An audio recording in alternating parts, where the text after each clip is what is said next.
Hi,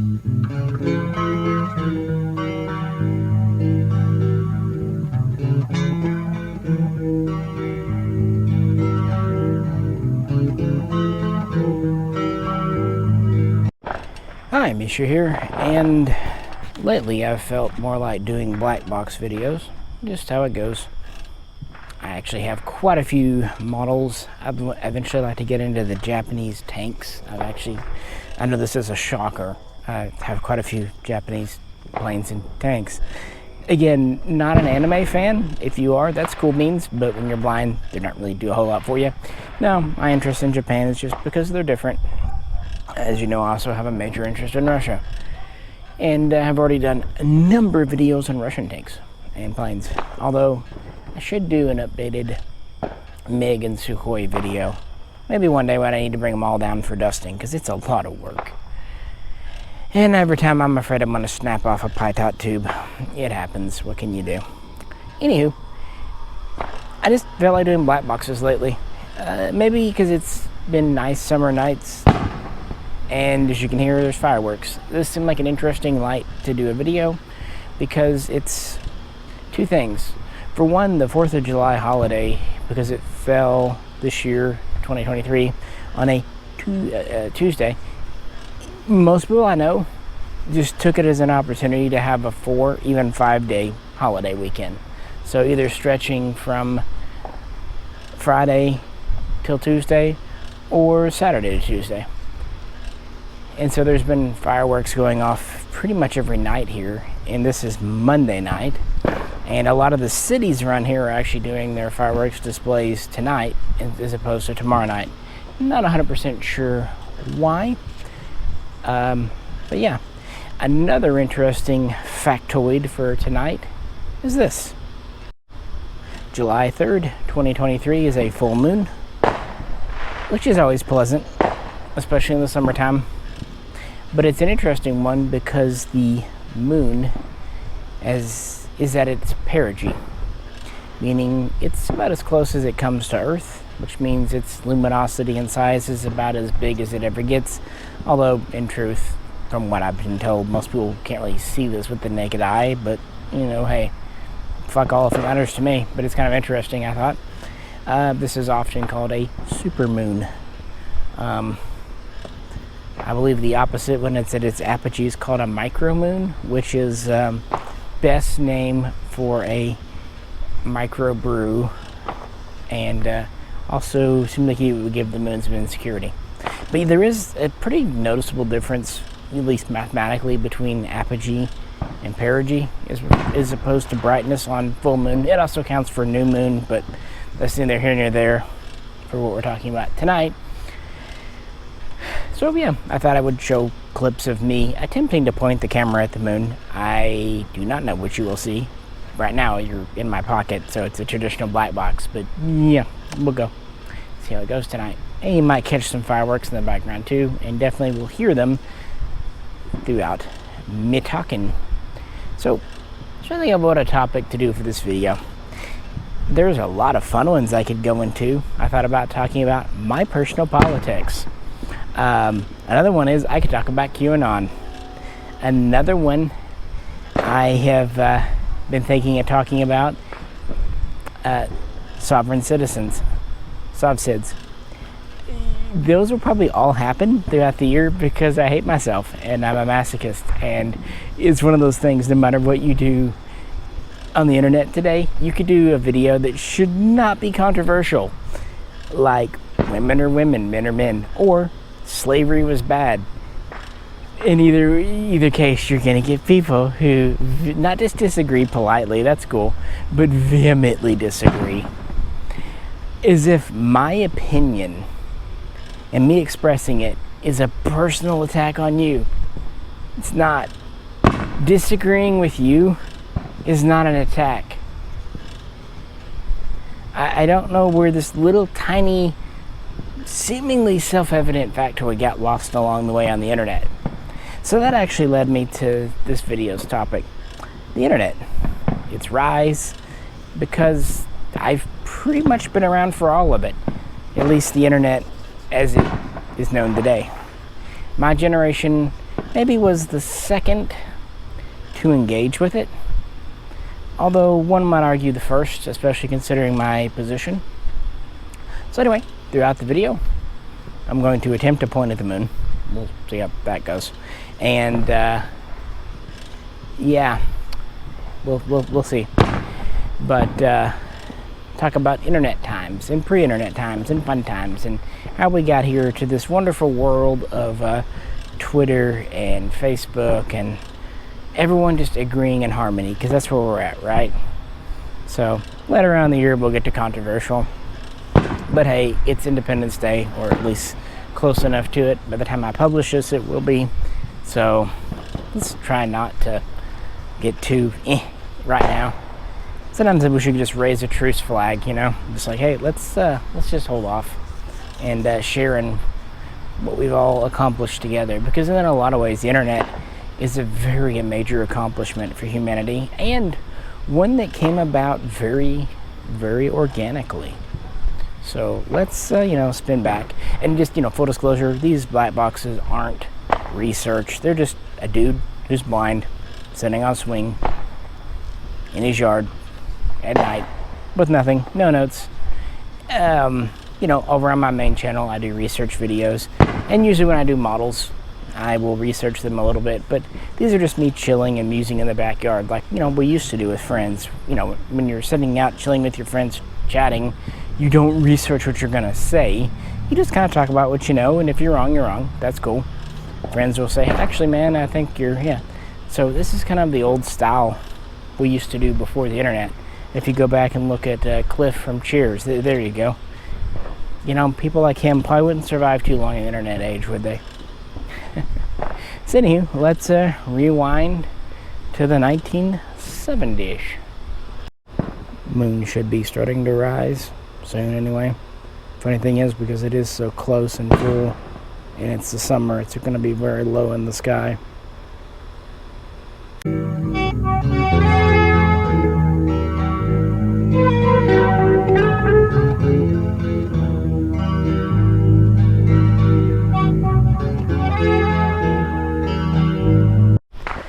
So, yeah, that was the first era of the home computer, the 1970s, and that predates my time on computers. Back then, really, you didn't buy computers, you bought computer kits.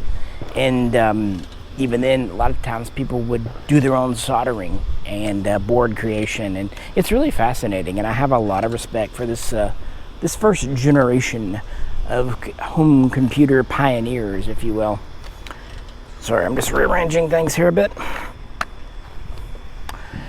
So it's really cool, but before my time began specifically with the Apple II. I believe it was an E, but I could be misremembering because I didn't buy it for myself. It was, bought for me by my parents, because those bastards were expensive, at least, comparatively speaking, to like a Nintendo. But no, I picked up my first computer, the Apple II, mid-80s. I want to say around 84. And of course the Apple, along with several other systems, for example, my cousins had a Commodore, I believe it was the 64. And of course you go overseas to like the UK, things are different. This was the early days of programming, discs and the old school dot matrix printers. If you don't know what that is, watch Spaceballs. You'll get it. And that was my first computing experience. And believe it or not, they actually had text-to-speech programs even back then. You had a disk, and you had a box, a synthesizer box that plugged in to an old school serial port. And that was the earliest talking, because obviously the computers themselves had PC speaker, well, I guess Apple speaker, that beeped and blopped. Believe it or not, there was a time when PC speaker itself was actually considered pretty cool. But yeah, that was my first.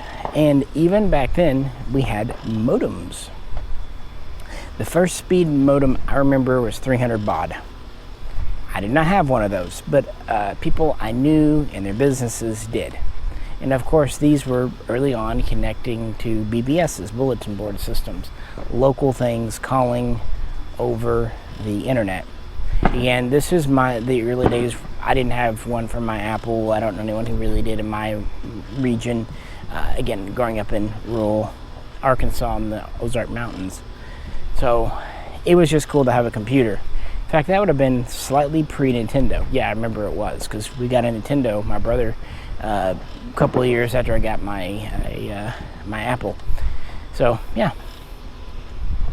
But things would go forward, and a modem speed would get up to about 2400 baud, and that's about when I came in.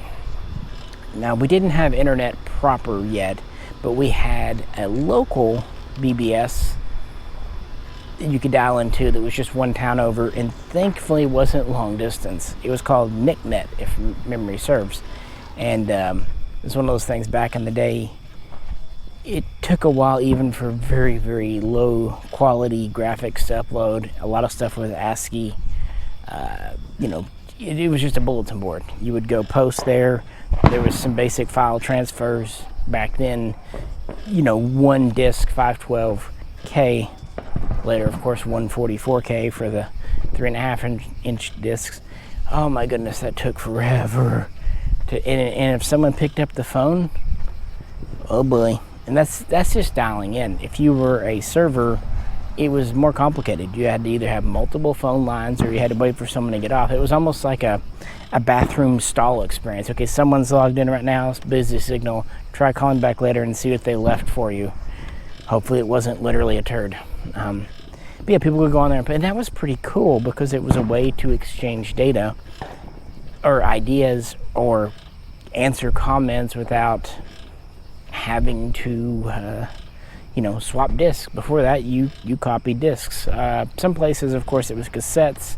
I never had a cassette drive for any of my computers, so no real experience with that. But the 5 1/4 floppies, oh heck yeah. I even knew of the old school punch card and tape systems.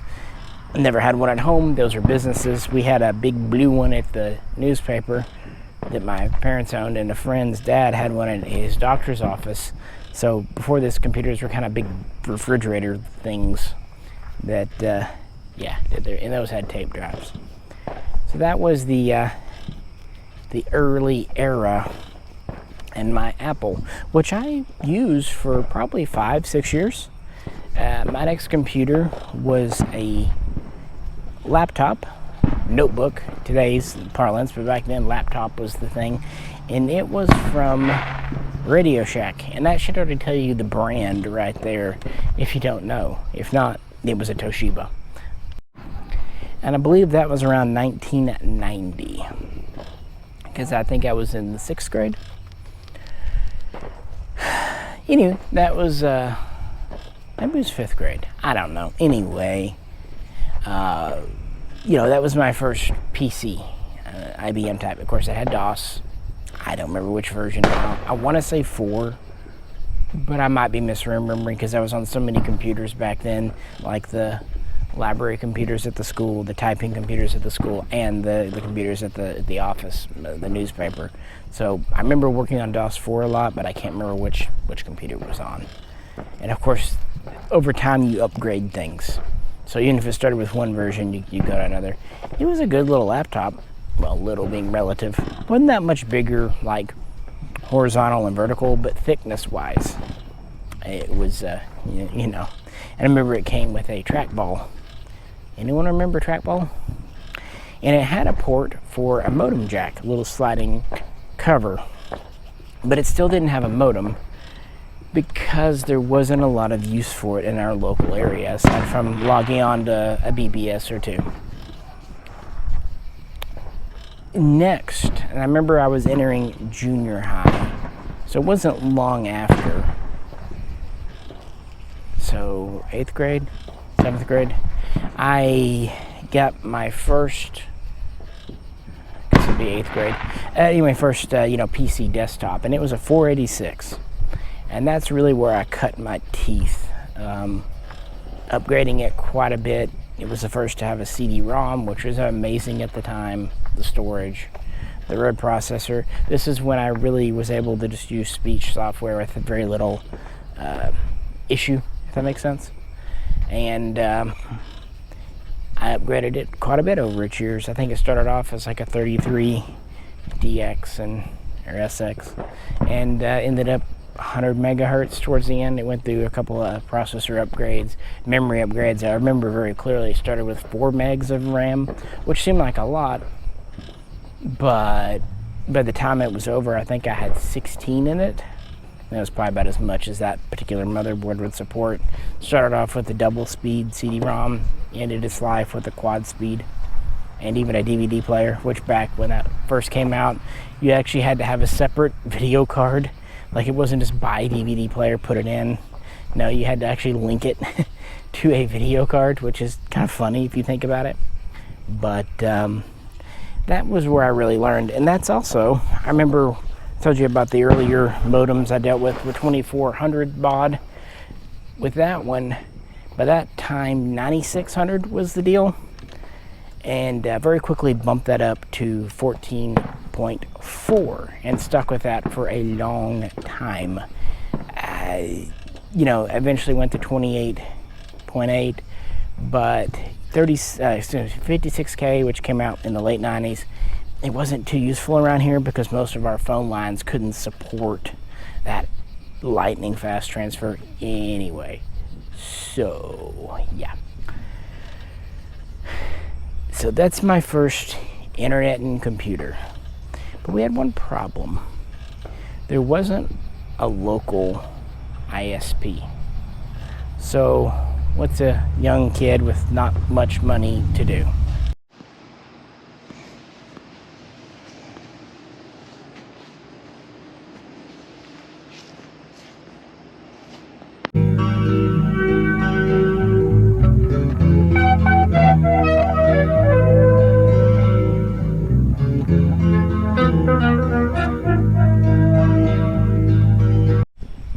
Well, a solution started arriving in our mailboxes. AOL discs with however many free hours on them, and then you signed up and you had so many hours per month. I want to say 20 hours. Could be wrong on that. And for a long time, we mostly just used those AOL discs, reformat them, and then just use them as diskettes because, god damn it, 3.5-inch discs, at least on a junior high and high school budget, has money. It's a free disc in the mail. They were typically pretty high quality discs, all things considered. So we would rewrite those and use those. But you could actually, believe it or not, use them to get online with AOL. But of course you had to sign up per month subscription, and I want to say it was $20 a month. It might have been 15. So that was your internet dialing up. And if you see the problem with only getting a few hours a month and how slow even the 14.4 modem was, or the 9600, which was more the standard, you get part of it. The other part was that whole living in rural Arkansas, you did not have a local phone number to dial into. And that's where this thing called long distance that kids probably don't even know about today. I'm actually not insulting your intelligence. I'm sure you do. But I bet a lot of you never experienced it. It sucked. You might think long distance is calling a state or two over. No. I could call literally the next town over, which is where the NICNet was, and that wasn't long distance. But anything past that was. A town 20, 30 minutes down the road, even down like the interstate, long distance. And if you think, oh man, it was a couple of cents a minute, not really. It was expensive. At least it added up very quickly. Phone bills were a real thing back in the day. You could easily get into 3 and even 4-digit bills. And I knew a lot of people, older people who were experiencing the internet, that first generation that started off computers in the 70s right before mine. They had the means they could, but I remember a few guys who used to do computers with me in my little town. We were such a small group of people. We were of all ages. You could be 10 years old or 50. and we little clubs and things. And I remember stories of these guys getting too engaged. They said it was stuff. It was probably porn. Hey, guys got needs. But then they get their phone bill in and it'd be $1,200. And most guys with sense would only do this once. Because it does. It timed it, or you'd set to download a file, and then the phone would get picked up and you'd have to start over because there wasn't really a resume feature back then. We went by, and of course your early explorers and stuff. This is pre-Internet Explorer. You had Magellan, I remember. You had Netscape, things like that. And of course they morphed and changed over time. But I first signed up to AOL around 1993. No, 94, I lie. 1994, because it was at the tail end of Windows 3.1 with the old school terminal and all that. I remember when 95 came out and it made it a little bit easier to get online, so huzzah. And then of course DirectX and everything. I digress. So I didn't get online much because it costs long distance and there's only a few hours on AOL after the freebies you got anyway. So cool. But it was my first real experience outside of a BBS with email, which was primarily what I used it for, and going to message boards for tips and things, bug fixes, there we go, they're bug birds, doing that. It was also patches for software. That was a big one. Yeah, here's a patch, here's a bug, because before that, if your software had a bug, you basically had to write off to the manufacturer and hope they sent you a disk. Think about it. Or maybe hope that your friend had the patch and hope it was a clean one, because viruses were a thing back then. And while the viruses were pretty simple, so was our antivirus.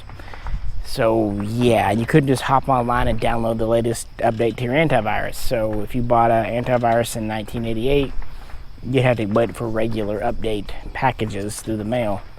Anyway, kind of giving you an idea of the early internet. So there wasn't much in the way of Messenger. Because no one had leisure time online.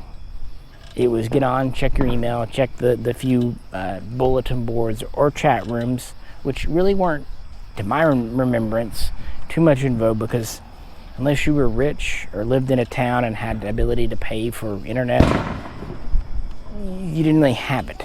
It's evolving. But of course, with Windows 95 in the mid-90s, this would all change.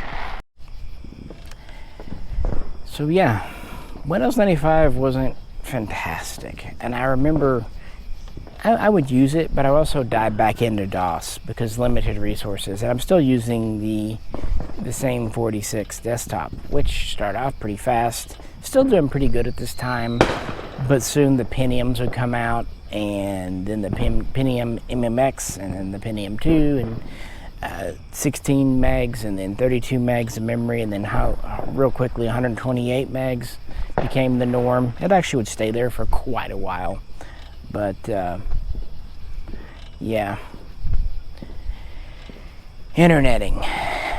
We first got a local ISP in 1997, and that was great, because actually a friend's dad, who was also a preacher on the weekends, he worked there. He'd worked at the Radio Shack I'd bought my first couple of computers from, and he hooked me up the minute they came in.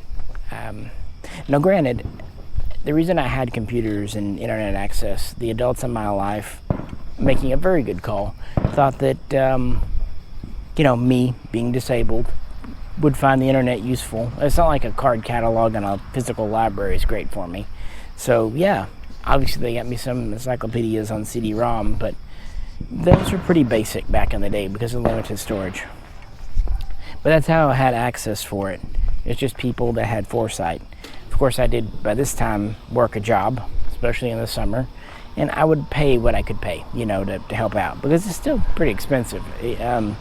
That's one thing, as much as stuff's become more expensive these days, one thing that has gone down in price, well, two, computers themselves, and also internet costs, because, oh, howdy, back then, it was not insignificant. It was around $50 a month, and that was real money in 1997. So kind of splitting it. Of course, that was family internet, but eventually, quite soon, we did get a second phone line. What helped us out there was a friend worked for the phone company and basically installed it for free, and we only had to pay like $10 extra a month for a second landline in the house. So that was good. And I don't remember how many minutes the local ISP gave us. It was either unlimited or close enough to it. We never really went over. If we did, it was never enough that my mother beat me over it, because if there was a phone bill that went crazy, you'd hear about her from her real quick. Of course, back then, there wasn't as much to do online, so the temptation to stay online wasn't as much, especially for me, because no porn. That was kind of a big sinking time. But things were changing, and by this time, 1997, the internet was becoming quite large. Of course, I was a little behind the curve, not because of who I was. It was just where I lived. You know, this is the first opportunity I could to get online. And then, of course, my email and all that with the ISP, I quickly dumped AOL, which, to be fair, I had for a few years, but I don't remember doing a whole lot with. I remember downloading a few patches, maybe updating my virus protection, going on a few bulletin boards and chat rooms. But yeah, that was, again, I just didn't have the money to do it. And also, back then, we used to go outside and do things. I know, crazy. I think the modern term these days is go out and touch grass. Well, we did. When we grew up in Arkansas, you know, when the weather was good, we would go outside. We had a pool we'd go to. I'd ride around with friends, four-wheeling, ATVing, go to concerts. Back then, concerts weren't horrendously expensive. There was always something to do. And by this point, I'm in high school, so life's a lot more interesting. And yeah. But yeah, we got the local ISP, and so that gave us something to do on rainy days or late at night, or when we weren't feeling the greatest, or during the winter when you just really didn't want to go outside because it was cold. So what did we do with it early on?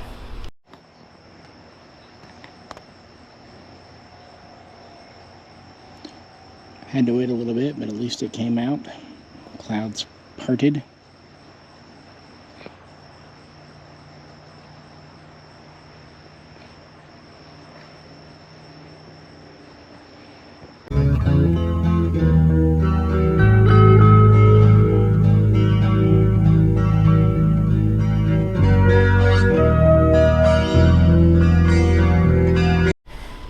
I remember a few things. Chat rooms, many of which I've forgotten now. I think one of the earliest I went to, this might have been a little bit later, was virtual chat. But you know, there's so many chat rooms back then, and people finally had time to hang online. Websites are becoming more and more a thing. Most companies by 1997-98 had their own website. I'm told they looked beautiful, and they look beautiful even today, right?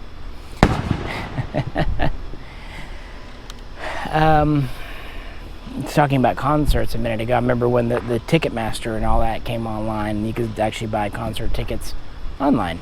That was cool. I remember I was leaving home in 1998, and so I bought my first Dell. It was, again, another laptop computer, although the name notebook is starting to be used by now. It was a Pentium 233 or 266 megahertz, Pentium 2, I believe, and a little laptop. And I thought it was really cool because it had two bays, so you could do like extra battery or a disk drive or a CD-ROM. Pretty versatile, or DVD probably even then. Well, 98 probably still CD-ROM. And of course it had a modem. That was probably my first one that had a 56K in it. Definitely had a 28.8. I think it did have a 56K modem, but again, you couldn't really use it on our wonderful phone lines anyway. But that was a good laptop. think that's really when laptops, because see, before that, laptop processors were really far behind desktops. That's when you still get a faster desktop for less money, but laptops are really starting to catch up with the Pentium 2s. And we're pretty much on the 128 megs, 64 at the very least. And that would have been Windows 98. 98 was good, 98 SE, second edition, essentially their service pack. That's a pretty stable system, and one I used for quite a number of years. So it's kind of what we're dealing with.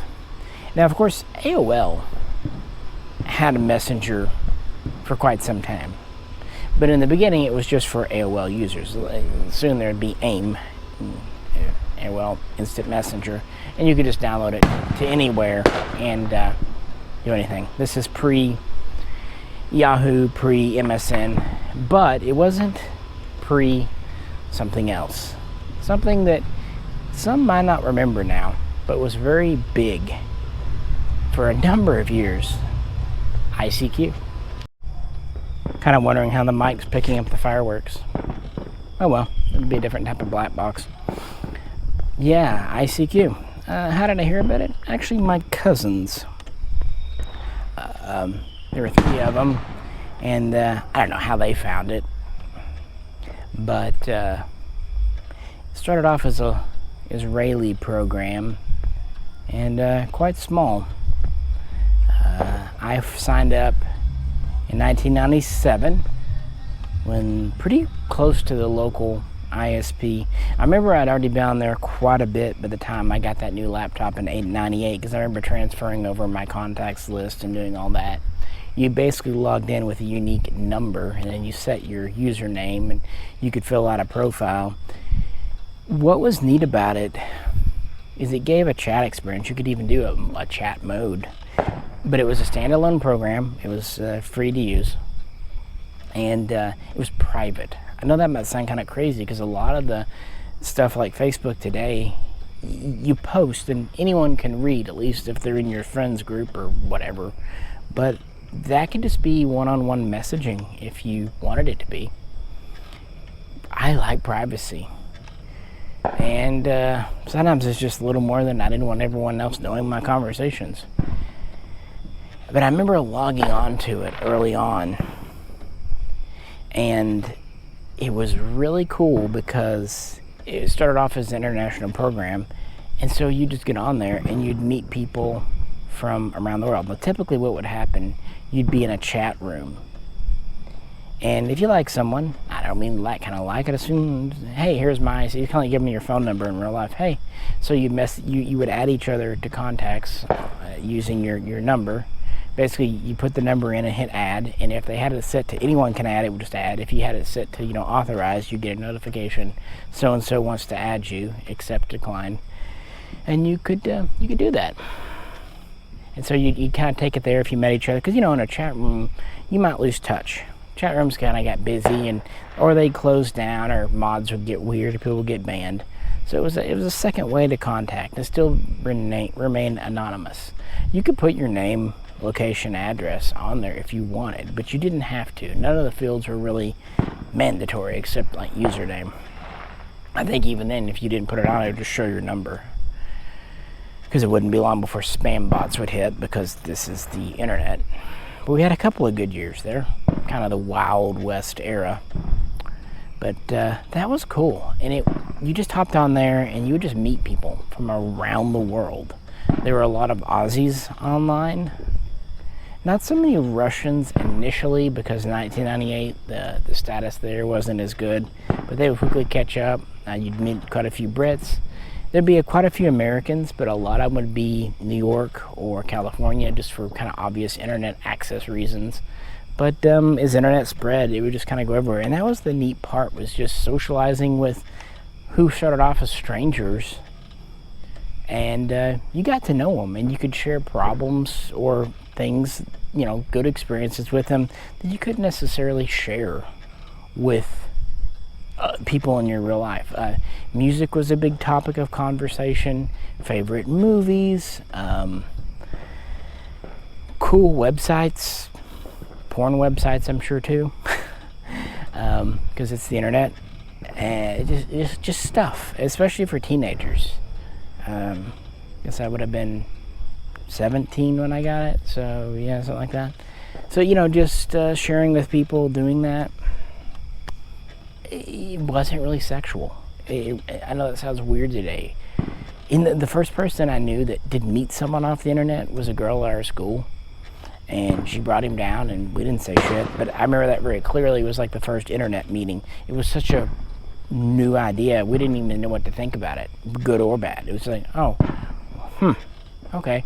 Of course, later it kind of gets stigmatized for a number of years, and then today it's the norm. I mean, Tinder's a thing, right? But yeah, back then it was such, you didn't get on there with the expectation of meeting. In fact, it was a big sign of trust just to share with someone your real first name. Last name? Oh my God, never. Well, maybe not.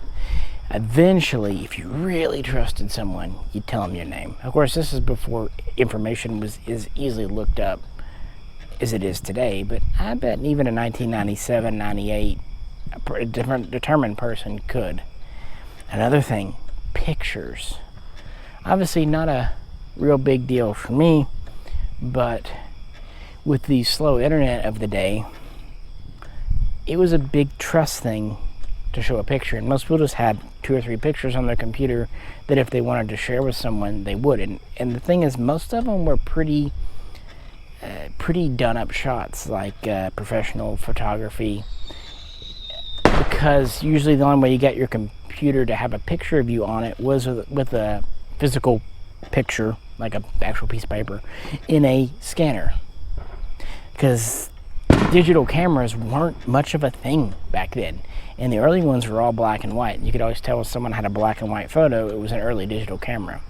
I remember we first got our first digital camera that used a disk drive, had a 3.5-inch disk drive. We got it for the newspaper. I helped him pick it out so I could use it occasionally. Even back then I did things like this. But the quality of the photos was not great. But that was okay because the download speeds were still not fantastic. That camera used a 1.44 megabyte floppy drive to write pictures to, and if you wanted more than 5 pictures on it, you're looking at 100,000 K picture. Not high res. I think its max res was 640 by 480. Might have been 320 by 240, but I think that one might have been able to do more, but I don't know. Camera historians, let me know. But that was the first, and that's when it became possible to really get pictures on a computer. But again, it was very expensive. And while webcams of a sort existed back then, and microphones had existed since the 80s, you couldn't do the equivalent of Skyping back then. Not really. Internet was just too slow and glitchy. You could maybe record a voice file and share it.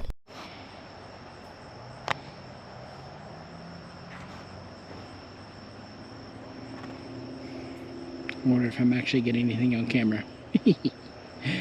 Oh well. Too bad I'm not at the cabin.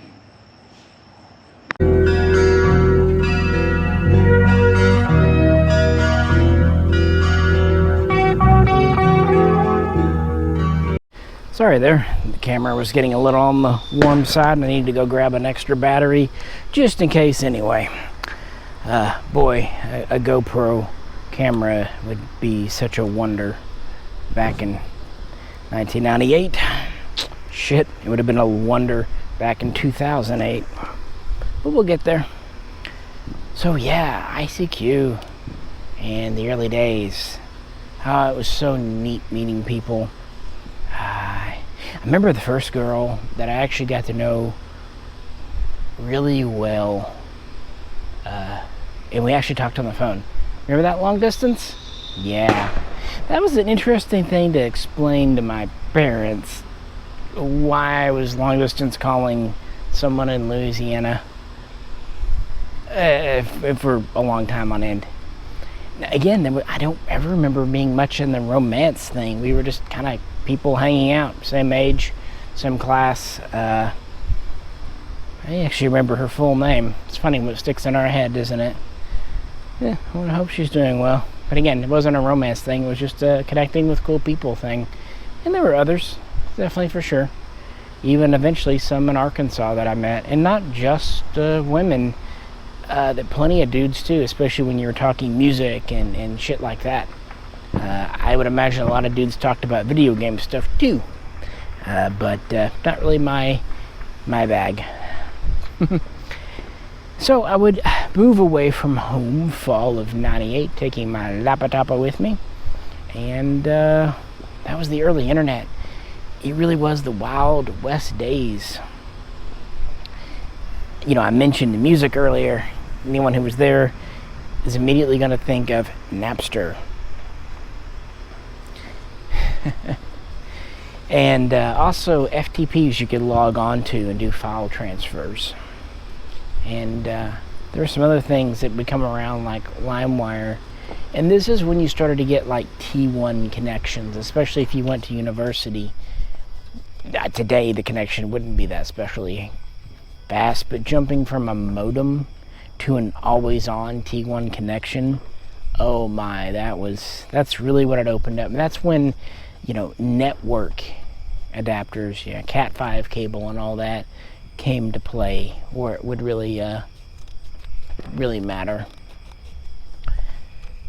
And of course with that, early video downloads, so very small clips.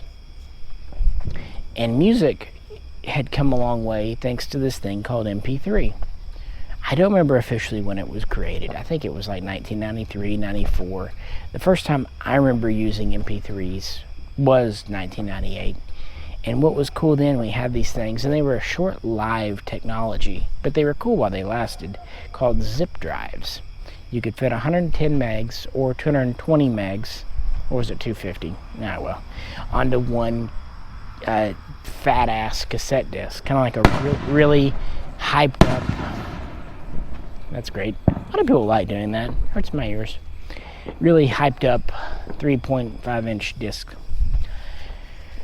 Anywho, we use those for MP3s because the compression, which was about 1 to 11 versus a WAV file or equivalent, let us put songs on there and they would end up being 4 or 5 megabytes and still reasonably good sounding quality if whoever created them didn't compress the shit out of them. Yeah, there was a standard there. 144 or 192 was good. 256 or 320 you could do, but at that point it was kind of like, why? Just do a WAV file. But that was a big deal. You'd download them off the internet, hopefully not getting a virus, hopefully getting the song that it was entitled, and do that. Now what's funny is we still bought CDs. What I remember with my particular friend group, now we might not all buy the album, but if, you know, 1 out of every 4 or 5 guys would buy it and then share it. Probably not as good as the record company hoped, but probably in a lot of ways it stimulated sales. And there were a lot of stuff we downloaded on there that you couldn't find on albums. Demo tracks, live tracks, or in my particular case, acoustic songs. So that was a big deal. The zip drive thing only lasted a little while because while we had CD writables, even re-writables, they were too expensive, both the drives and even the blank discs. I remember, I think it was 99, the Christmas, I made a bunch of mixtape CD writables for friends, and I printed out artwork and really took a lot of time to kind of customize them for my friends and make them fun. And while the gift itself probably only cost me $5-10 each, the time and the energy I put into each one was an evening's worth each. So I hope those friends got it. I think they did, because to me that's kind of the purpose of gifts, is to share. That was a good New Year's party too. New Year's 99, 2000. I digress though. But yeah, video clips were in their very young infancy back then. QuickTime Player. I remember downloading early on, 98, 99, the original South Park episodes. And I remember, or I think a lot of those kind of live streamed in a weird way, but you had to let them buffer for like 30 minutes. But the fake Star Wars thing called Troops, making fun of cops, that was another early internet thing. It's still out there. You can still find it today. But it played on QuickTime Player. And yeah, those are some of the, there were the earlier memes too, but not a whole lot. And of course, this is way pre YouTube. And what else do we do? It really was the Wild West. There wasn't as much to do. There wasn't a ton of commerce on there, but you did start to see websites actually selling stuff, because the earliest websites are more advertising type websites. Movies, albums, things like that. But then commerce started to come in more and more, as did the use of credit cards. Boop, boop. That's really loud. I shoot guns for a living, and to me that's even loud. But more and more credit cards became the norm. They really weren't before. People would have one or two, but cash or checks were the king before the internet. Once the internet came along, though, of course, those weren't going to work so great. So we had to figure out something else, and we did. Moving in. I think my next computer would have been 2001. No, probably 2002. Yeah, I think it was the holiday between 2001 and 2002. I picked up another desktop. Again, I had a laptop in '98. My previous desktop was ancient, so there it went. I did actually have another desktop I built in '99, 2000. I built it. It was my first gigahertz machine. I'm going to be honest, it never ran right. I think it was pushing the tech too far, and it often overheated, and just when it ran great, but it wasn't stable enough. And we didn't have the cooling technology in 2099 like we do today. Even if we did, I still had a budget. Oh well, it was kind of an experimental thing. I went back to Dell at the end of 2001, 2002, probably using student not loan, what am I trying to think of? I had a living stipend on my scholarship, so I probably used that and bought a Dell computer. And that one I really liked. It was a little faster on paper, had 128 megs of RAM. But what was special about it, when I bought it, it had this new thing that I wasn't sure about when I ordered it, but it's kind of what they had, Windows XP. And luckily it had Windows XP Pro. To a lot of people, maybe Pro Home didn't really matter. To me it did. And I got that at the beginning of 2002, I believe. I think I ordered it right before Christmas and got it right after. Again, going on memory, so memory can be a little squirrely. But that started a long love affair with Windows XP. Anyone who was there kind of knows. I'm not saying it's not an antiquated system now, but I think what made it so cool, a couple of things. First, it was maybe the first truly good, stable Windows OS. And I'm not dogging on 95 or 98. They did a lot. For example, introducing DirectX. But 95, anyone who was there remembers illegal operation. That got old. Plus, it was really sharing the room with DOS. 98, at least officially, did away with DOS, although you could still get to DOS just fine. And 98 SE really fixed a lot of things. I never messed with the Millennial Edition ME, Windows ME. And with XP, especially Pro, we're really getting away from DOS, at least traditional DOS. And it just seemed like the first time that I don't remember a lot of crashes. And it really had good compatibility. That was number 2. It really didn't start plug and play, but it seems like, to my mind, it was the first that plug and play really worked. just put new stuff in, download a driver if you need to. It was really the first OS made for high-speed internet in that era, networking. We still had modems then, but you know, networks became more of the standard, hooking up again with like Cat5 cable. And I don't know, and it was the first that really allowed more memory and larger hard drives, faster processors. And this is when you start to see the shift away from super duper hardware development to more software development, this era.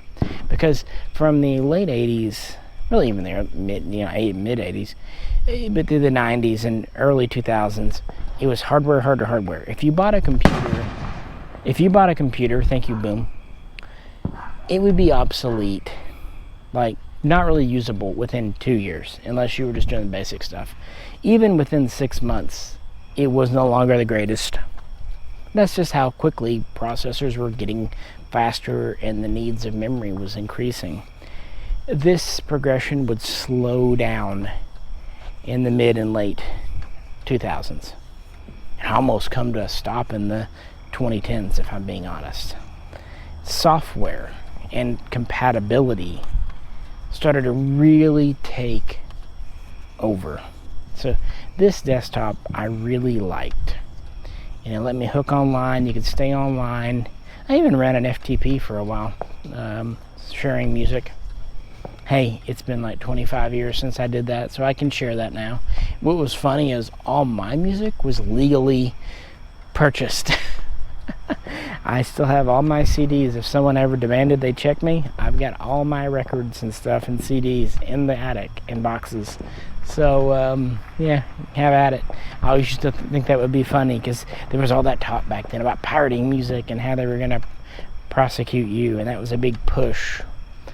And I kind of always secretly wanted them to try that with me. I knew they never would, but I always wanted them to do it. It's one of those weird little fantasies we have in our head, and then just, all right, you want to go through and count all these albums. Because, you know, before Guns and even during my several early Gun years, that's what I did. I bought albums because you could go to stores, not just chain stores like Best Buy or FYE, but even just little mom and pop record stores. And those were cool because you could just find the most off-the-wall things. I remember finding the Velvet Underground box set at one, and they introduced me to some bands that would later become quite popular. You know, those little indie record stores were just the bomb, even in a small college town like I lived in. And then I would go to places like Seattle on holiday, and oh my God, I really enjoyed it. And it was a hunt. And while you could get online, get on eBay, I did do that. I first signed up to eBay in 2000, and then I remember very clearly, in a safe way to pay, I signed up for PayPal in September of 2000. So that kind of dates me on there. So I probably got on eBay in March or April of that year, and then quickly figured out that PayPal was the best way to pay because, again, there wasn't really set up to take your credit cards like it is today. And so your only option was to mail a check or money order, or even freaking cash. Yeah, people used to just mail cash in the mail. Yeah, we did what we did. We were dumb. But, yeah, this was the really fun era. Unfortunately, 2002, 2003, we do start to see the very earliest limitations on the internet. Kind of the end of the true Wild West days. Now it's becoming a little bit civilized. Nothing like it is today, for sure. But remember I said there started to be bots and things on ICQ. You started to see more banners and things. And oh yes, I was still using ICQ then. Part of it was to keep up with friends. Part of it was to kind of just play with the world, see what was out there. And by this point, internet was quite fast. Unlimited internet was the norm. And obviously, while I've never really used a cell phone for getting online, this is when cell phones started to become a thing. Because, yeah, think back. Before that, cell phones weren't. The first ones I remember, of course, were the old brick phones, the old bag phones. We had one at the office in the mid-90s. I got my first mobile phone. I think it was a StarTAC in 1998 when I was leaving home, and that was actually pretty advanced. I remember my girlfriend at the time, I wasn't with her that long, but she thought it was really cool to have that. That was a pretty big status symbol.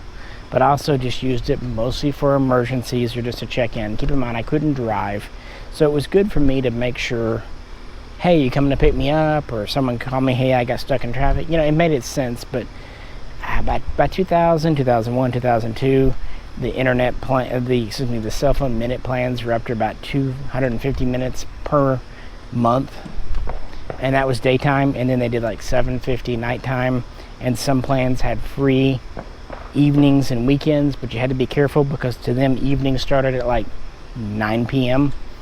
and would end pretty early in the morning. You had to be careful, especially when they defined on weekends. I think weekends ended something crazy like midnight Sunday. But internet was not a thing on phones really yet. It would be a very gradual transition because the phones, even in 2002, 2003, they were getting quite small, and reception was improving, but the speed wasn't there, the processing power, the battery life. Text messaging would eventually come around, but no, they were still mostly for talking back then.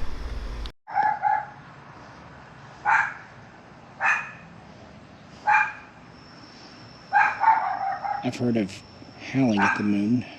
How about yapping at it?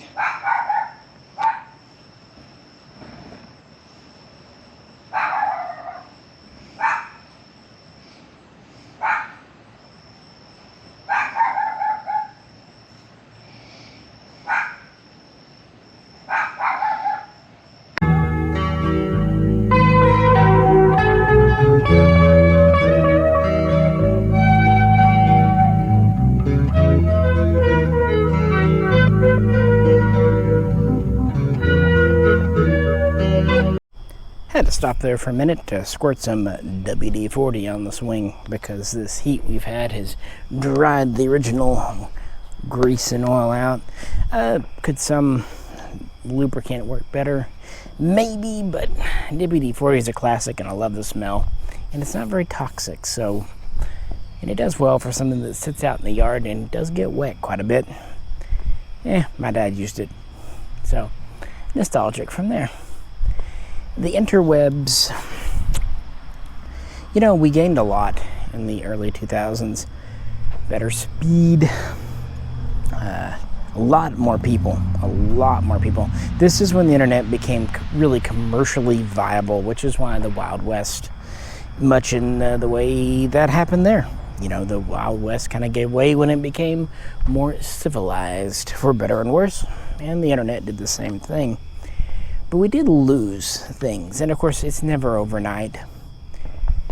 Chat rooms would kind of evolve into forums, which themselves had been around forever, so they kind of blended, but you don't see chat rooms much anymore, to my knowledge, not in the sense we used to have. And ICQ and AIM messengers were joined by MSN and Yahoo and several others I'm sure I never even played with. I don't think it made it go away, but it kind of made different spheres. And of course, now you had to share with, you know, which messenger do you want me on? I remember people's profiles would have 3, 4, even 5 different contacts for different messengers, which was kind of funny. Still very much a thing. Long distance was still very much a thing for phones. Roaming existed for cell phones. Cell phone minutes were a thing. So this still had its purpose. And you do have your very earliest video sharing, but resolution is very low. Pre-potato even. And YouTube would start in 2005. Although the first couple of years of YouTube really wasn't recognizable like today. Really wasn't. For one thing, for the first few years, 15 minutes was the limit on video uploads. That's why if you look at the early YouTube videos, if any of them still exist, you might see something broken up into 4, 5, 6 parts. And it did encourage it. But that was the download speed and the upload speed and just the capacities back then. it was what it was.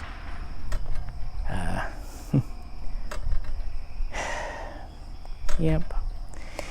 And we lost other things. The Napster thing went away. You started to see the slow but gradual but unstoppable pivot to legally downloading music. And it was a brilliant notion. People were going to do it. But the thing is with people, if you give most of them a cost-effective legal alternative, they will take that over the pirating one. Not everyone. Thank you. There are some, I feel like I'm being shelled here. It's like in fucking Somalia. But if you give them a legal alternative, most of them will do it. Some will still pirate just for the sake of pirating. You know, honestly, respect.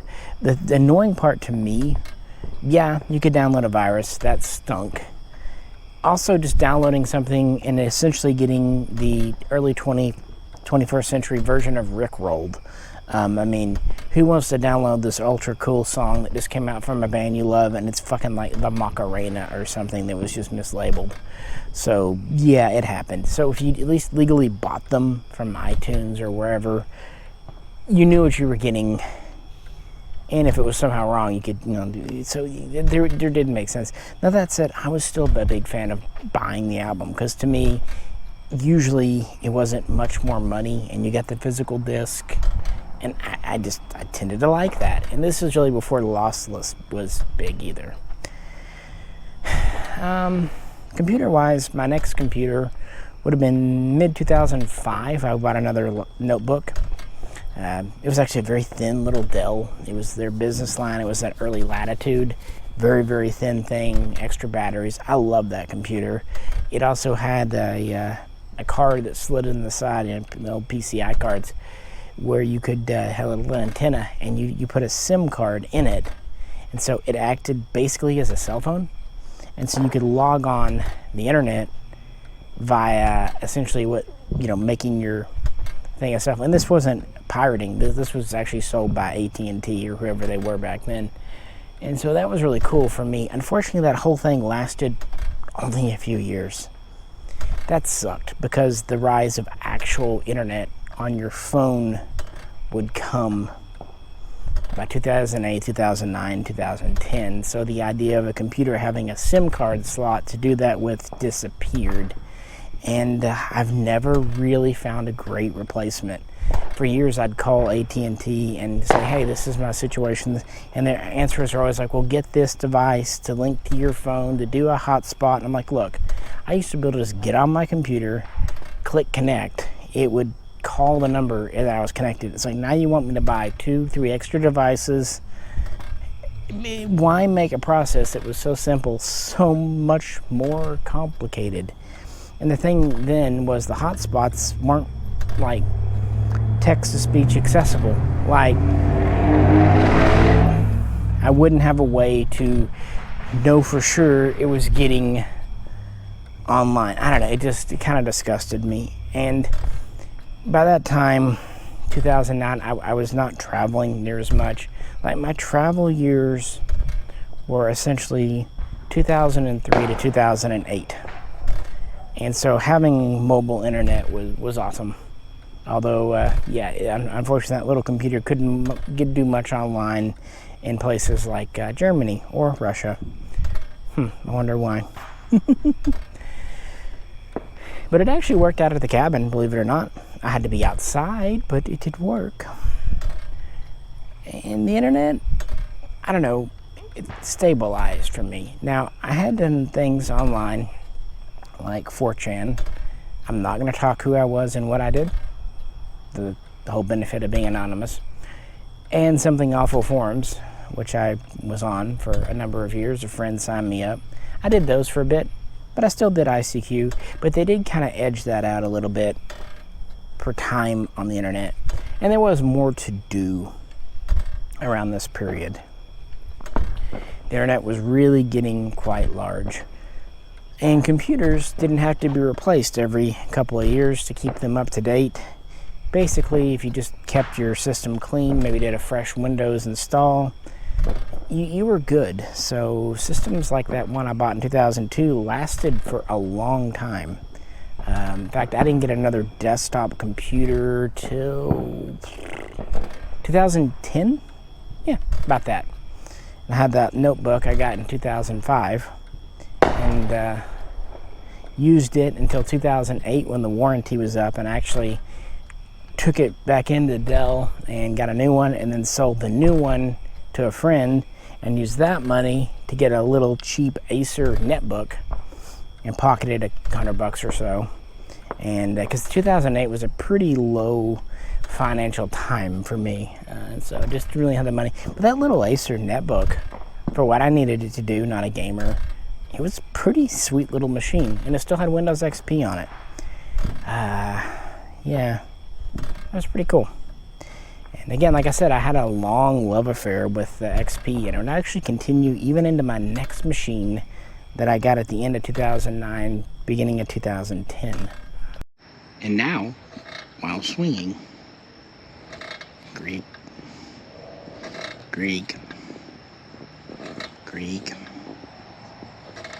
I put as much oil as I could. It just wants to creak a bit. At least the moon did come out.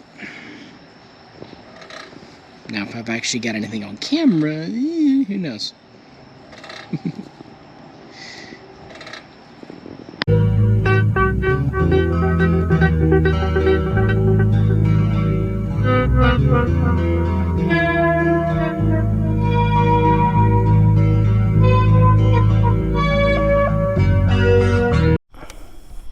Yeah, I got another desktop then.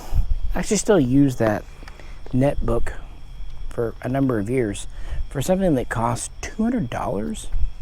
It worked for a surprisingly long period of time. In fact, I think I still have it.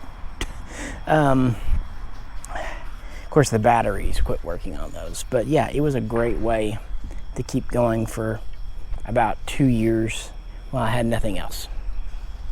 And not to get into other parts of my life, but yeah, I'd been to Russia in 2008, got back at the end of the year, 2009.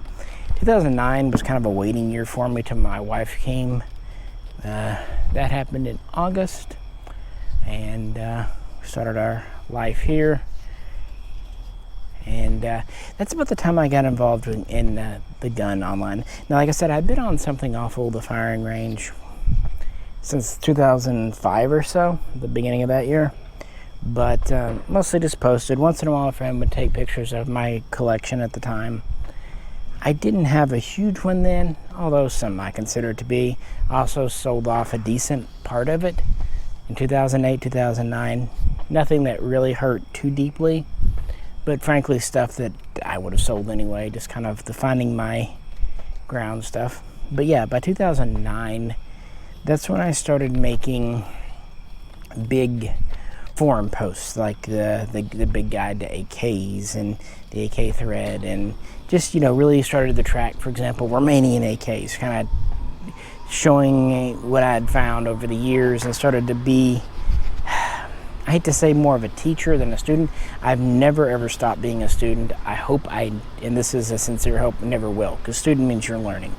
But from the 90s through that time, I was collecting data, meeting people, experiencing things, including shooting guns in Russia. In 2009 is when I started to kind of share what I had learned. And it would start off on forums, because at that time YouTube was still pretty young, and I really just didn't have anyone to help me with YouTube videos. And frankly,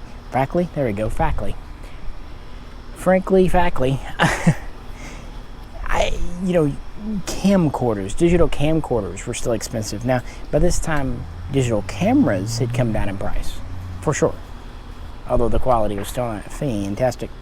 But camcorders that were direct digital, people had them, but it was more like a family camcorder. And of course, this was the era of the potato. So, I didn't have access to one. J-Ro and I actually did do some early recording with the camcorder at the cabin, like 2003, but as best I can remember, that was analog to digital conversion, and we actually had to use a local cable company's cassette deck to do the converting. As best I can remember, a long time ago. I'd love to have that video just for the funds, even though I'm sure resolution at best was 800 by 600, maybe 1024 by 760, maybe. But I think it was analog to digital anyway. If it was early digital, it was very early. But yeah. So for 2009, 2010, I did forum posts and became more active on forums, less active on things like AIM, ICQ. Part of it was I was married, and even if I wasn't on there chatting up women, it's not a great look to be online chatting to people one-on-one. Like, it's one thing when you're on a forum and everyone can see what you're saying, but to have like private chats with people, it's just not a great look when you're married, especially newly married. You know what I mean? Plus, to be fair, I was losing interest. ICQ had peaked. There were still a lot of members, millions of people. I think at one time it had 100 million people on it, but it was drawing down. You know, its day had come and gone. In fact, the whole messenger thing was declining, and that's because of first MySpace. What was that, 2005? It was one of the early websites for what it was. And also Facebook. Now, Facebook started off, you had to be a college student or at least have an EDU address. It was kind of started off as a college networking tool. I remember when I first heard about it at a frat party. Good God, I don't remember the year. But, I mean, yeah. That would eventually morph for what, around 2009 into Facebook being open to everyone. And that, and in MySpace before, it was kind of the beginning of the end for messengers. People started dropping off. And it was just a slow decline. You know, I used to always meet people on there. More and more bots, or more and more people that had an agenda. And so I just kind of quit getting on. I would jump on once in a blue moon, like in 2010, to see if anything was going on. I don't know when the last time I logged on was, but probably 2011. Maybe I tried once or twice in 2012. I don't know. But it's a good run, over 10 years on there. Meeting a lot of interesting people, and probably making an ass out of myself more than once, because you know, drunk texting is one thing, but hey, at least when you're drunk stupiding on the internet, it's people that don't necessarily know you, hopefully. Although by that time, yeah, some of my friends had it too, and of course my cousins always had it, but they had long since given it up anyway. I just find it particularly interesting, especially when I was bored, because I always like meeting people from around the world. And it, you know, as the world became more and more modernized, you met more and more people from just more and more obscure places, like Arkansas. I'm sure to a lot of people, I was an obscure place person, which is cool.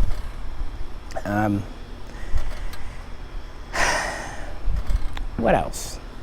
Well, you know, in 2010, I met Jay. He used to do the YouTube channel with me for a long time, basically 10 years, yeah, almost 10 years to the day. And so we met first when he was buying a couple of guns off of me. He brought his wife down, she met my wife, and we started hanging out. We lived close. I think we originally met on Something Awful forums, or at least, you know, ran across each other. And not just him though, several other people in the area, and it was all cool. So the YouTube channel, I've told about the origins of the main Mishaco channel many times. It was over the SIG 551A1 when those first came out, and there weren't any videos, so he had actually borrowed his parents' potato camcorder, and we went out in the field and recorded it. And I cannot remember if that was still during the 15-minute restriction days. I don't think it was, but 15-minute or less videos were still kind of the norm. You really couldn't do much longer because of the rendering time, export, rendering, all that on computers of the day, video cards and all that. So it took enough time just to render a 10-minute video anyway. Going way back in time to early 99, I remember the first time we actually rendered a video. Again, it would be analog to digital on a friend's computer, and it was a really good computer. We were actually doing it as a class project, and rendering it took essentially a whole day. It was pretty much, okay, get this video together. And it wasn't a short video because it was for a class project. It was roughly half an hour, maybe 25 minutes. So we basically set it on his computer because it was the fastest we had in 99, and just like went out and fucked off for a whole evening and night, and then prayed to God it was done rendering the next morning. Yeah, rendering used to take a really long time. Nowadays on the new computer I picked up this year, I can set up, well, that AK video that was 7 hours long. It took maybe an hour and a half, 2 hours to render. And that was with me sharing the processor, doing other things on it. And I don't even have a graphics card because fuck out of here with one. Anyways, yeah, 2011 was the beginning of the YouTube era for me and for a lot of other people too. Put so much WD-40 on that time that it's actually dripping, but it just seems like it decided to want to start a squeak. Oh well, I actually bought a value pack of it on Amazon. It was a lot cheaper. And luckily, even if some gets on the GoPro, oh well, it's GoPro. You know, what's funny is, even when we started the YouTube channel, I was happy to make videos. I actually didn't get on to comment much or to look at logistics or any of that stuff. It just, I don't know why. I was happy to make them and, you know, to hear the final product, but I didn't really care how they did. And I don't mean that in a bad way, but I do kind of mean it. Like, Jay was the one who really looked at the analytics and all that stuff and see more into that. I was just like, okay, let's make a video. And of course, back then, we didn't make a ton. We might make 8, 10 a year, maybe a dozen. I'm just talking about the first couple of years. I think the first time we really intentionally started, meeting up to do them, kind of planning them, might have been 2013. Certainly by 2014, we were getting more serious about it, started to try to publish regularly. One of the early mistakes, I guess, we made, but it's just, you know, how schedules worked. He would typically work on videos over a weekend and put 2 or 3 up all at once on like a Sunday evening. And then we might not publish for 2-3 weeks. I know it sounds really silly now, but again, we really weren't trying to like make a career out of it. It was just like, hey, these are videos that are interesting to us. We're already out shooting. And back then when we started, YouTube wasn't monetized. So yeah, and the gun community was kind of fringe, if that makes sense. It wasn't what it is today, or whenever it hit its zenith. YouTube wasn't what it was back then. I don't know. Yeah, I just remember making videos, you know, getting married, doing our thing. When I look back at that era, I really was getting into more studying guns, and of course being an FFL was my career. And while I use the internet a lot, for example, selling on Gunbroker and doing that, I did have a couple of digital cameras for Gunbroker. I still didn't actually have a camera, like a video camera. I don't know why. Prices were still kind of up. Jay had his, and I really didn't know how to do it. And they were a lot more complicated to use, especially going back to using Windows XP, which I was still using, but it was starting to show its age. Because it wasn't made for video in mind, and even digital photography, it wasn't really made for. It was made for, hey, we have internet. That was its heyday, and they would update XP for a while. But in mid-2009, you had Windows 7 come out. And I did resist it for a while. That machine I picked up at the end of 2009, beginning of 2010 was still doing good. And I would use it, not really having a laptop to back it up except the old netbook, until after we moved. We would move in October of 2014. And actually, I just recently looked at the old hard drive.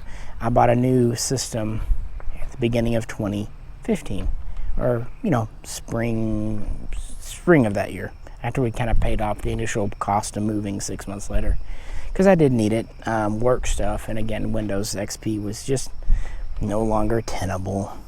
But it was a good run, well over a decade for me and for a lot of people besides. So I reluctantly switched over to Windows 7 Pro and really liked it. Started using that with a new desktop in 2015, and in this era I really did not need a laptop. And that was the first system I had that was reasonably good with with video stuff. And slowly but surely I became more involved in the YouTube channel, picked up an actual mic, and of course the standards were changing. And I really, if I'm being 100% honest, I kind of miss the initial 10 years or so from 2005 to 2015 or so of YouTube, because things have completely changed, as anyone who's been around knows. The sound of air conditioners always reminds me of summer.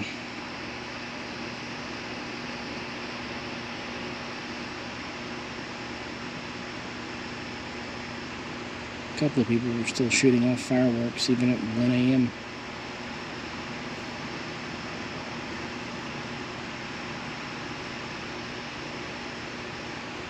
Sometimes I do miss being in a more rural town.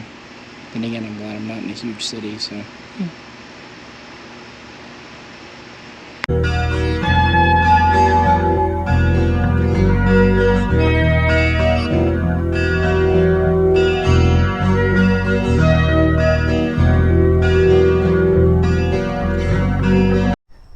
So for those counting, yeah, I went through the BBS era.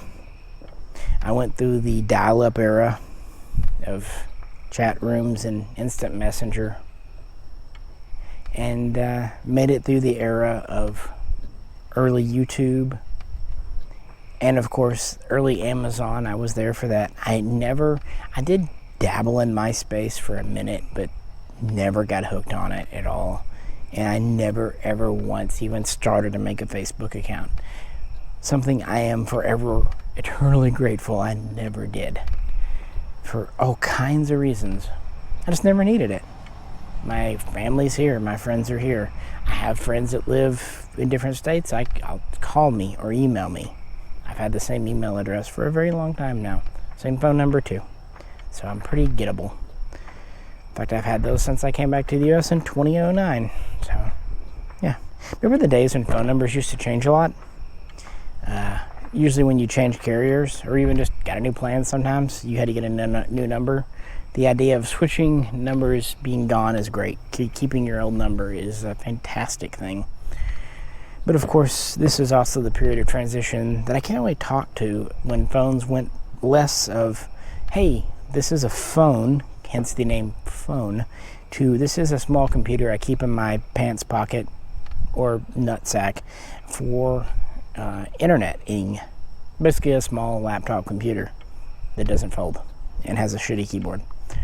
Yeah, I can't really speak to that. Of course, it started with text messaging, and then it carried on into that. I can't really talk to it. I never owned an iPhone. Probably never will, frankly, guys. I just don't have the need, and I figured they'll keep making flip phones in some version for like EMTs and military and police, first responders, because if anything, I've seen more flip phones in the last couple of years. Yeah.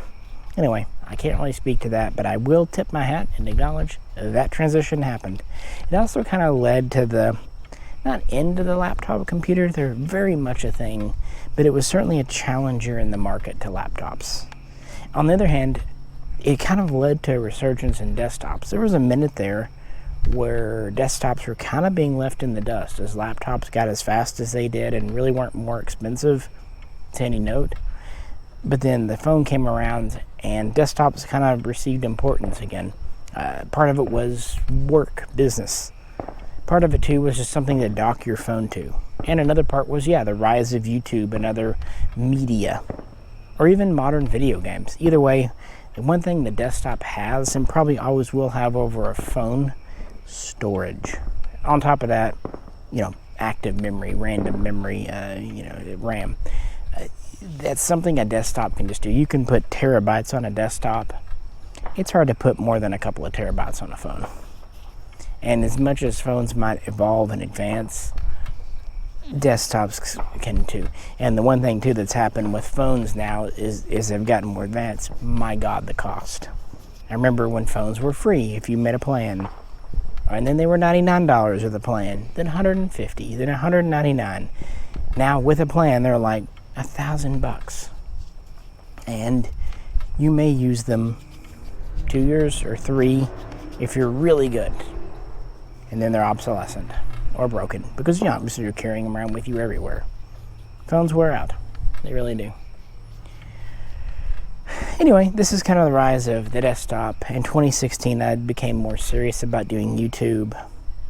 I wouldn't say successful. I don't think I've ever become successful, but it makes me happy.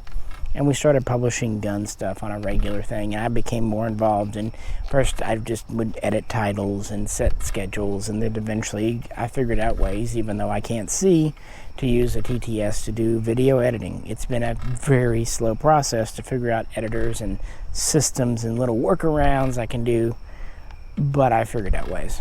And this has kind of taken the place in my mind for what was first taken up by chat rooms, and then instant messenger, and then forums, and then after that I would say the forums, because I'd make these big posts on talking about the history of Tokra. Well, I just transitioned that over to YouTube videos, because doing blog articles, while I enjoyed it, writing, and what's nice about a blog, you can actually go back and edit and change errors very easily, typos, that kind of thing, or just misinformation.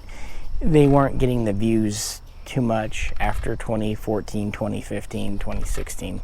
No, YouTube and similar, that's where it's at. It's like trying to make print articles and magazines now. If you can do it, if you can be successful at it, get viewership, readership, great. But I don't know who is these days. Really don't. Anyway, so YouTube became more of a thing.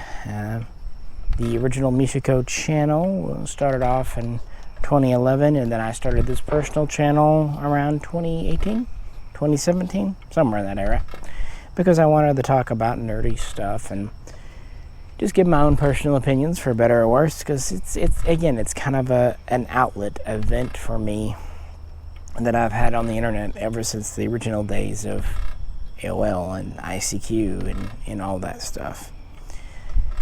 And then I did it on something awful forums and whatnot. Why don't I do forums today? I really don't know. I don't know. I think after a while I saw the same questions so many times, the same debates, the same arguments over and over and over. And, I was tired. I like friendly debates. I like intellectual debates. I don't wrap up a lot of my emotions in things. Pretty much if you say something like, with all due respect, I disagree with you and this is why, I'm cool.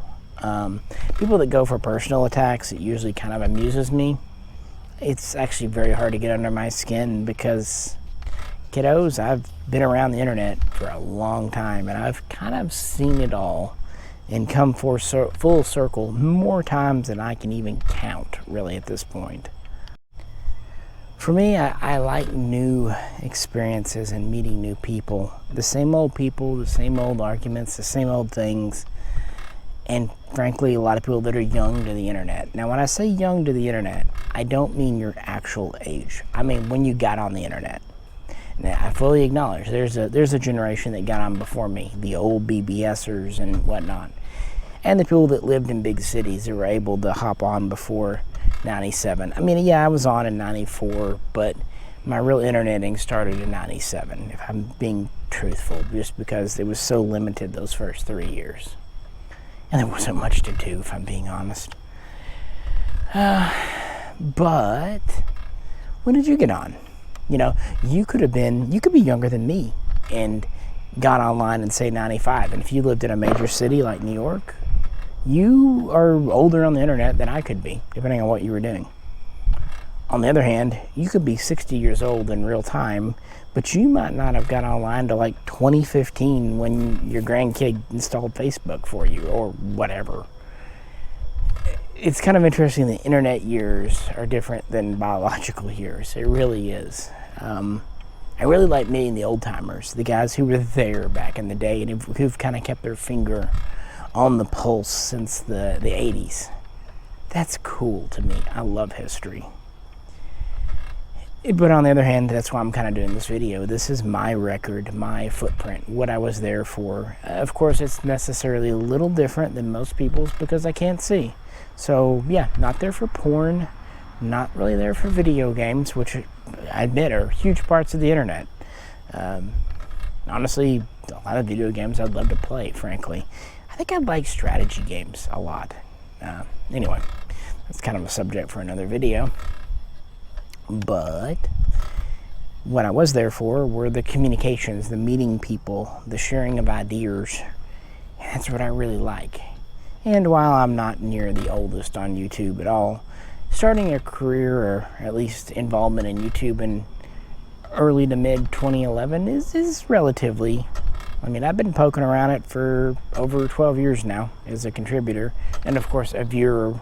I think I remember starting to watch it around 2008.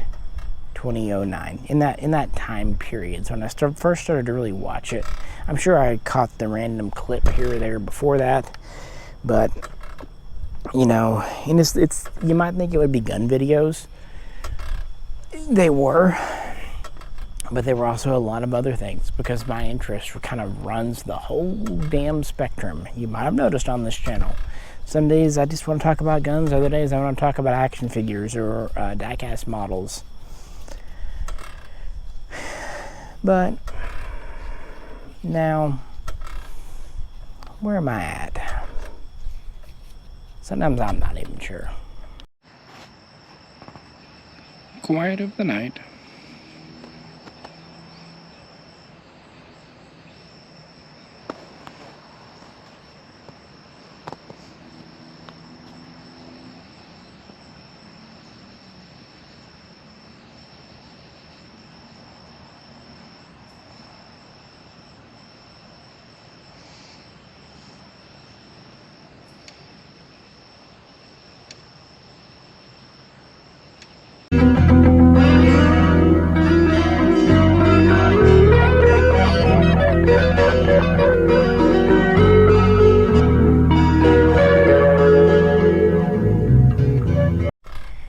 In 2023, what's the next step forward for my internet life career?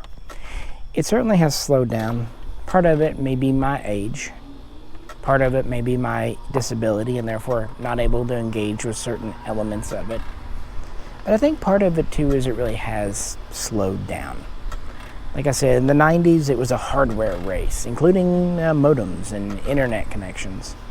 In the 2000s it was kind of switching over to a software race, which continued on.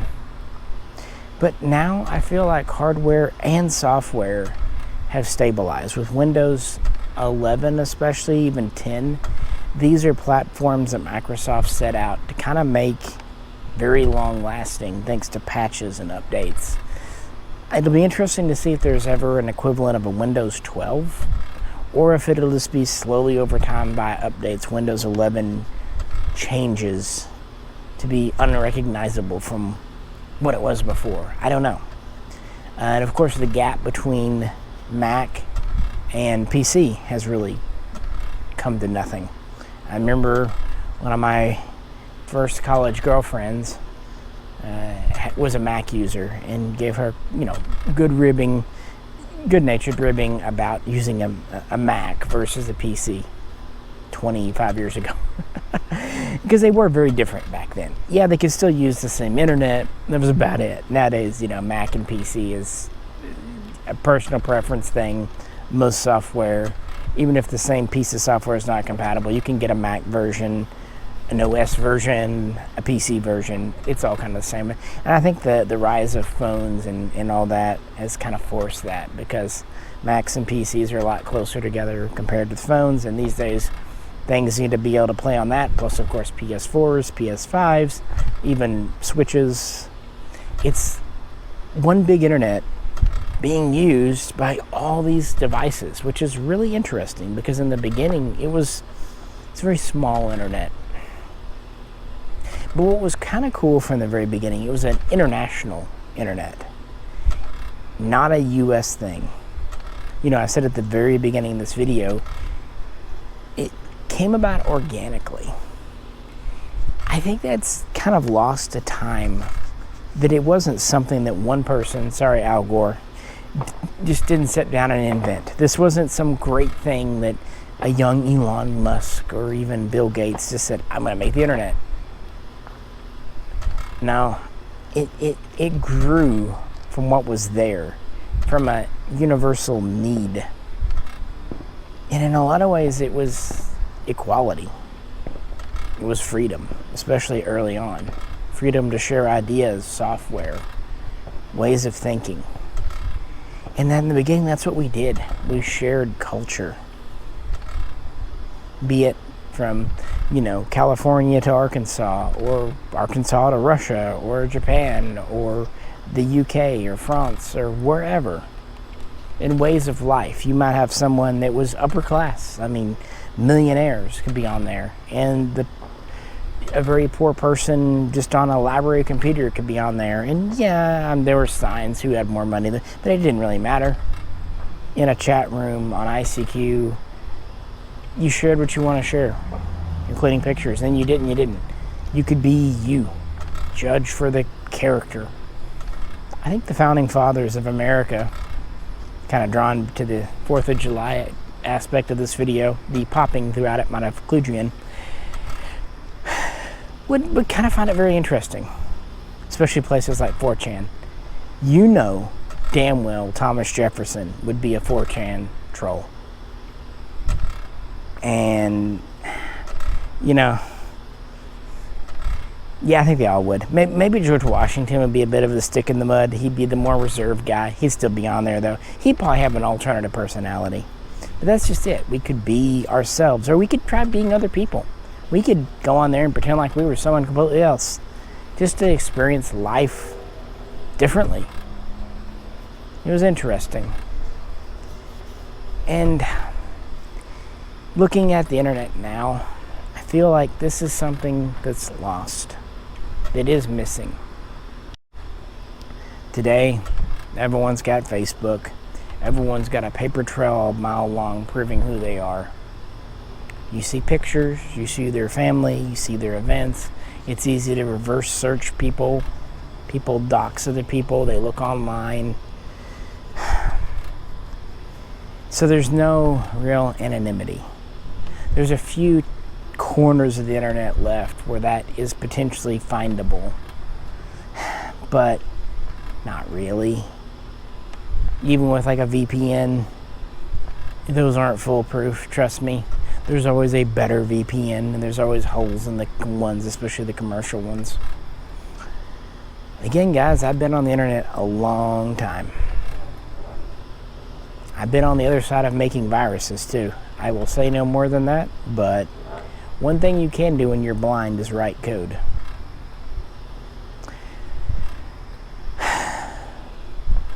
And I think what's sad is people have become more insular with the internet. Instead of using it to reach out and meet new people from around the world or even around the nation, people only really use it to hang out with their group, their local community, or even their national community, but people within a certain group.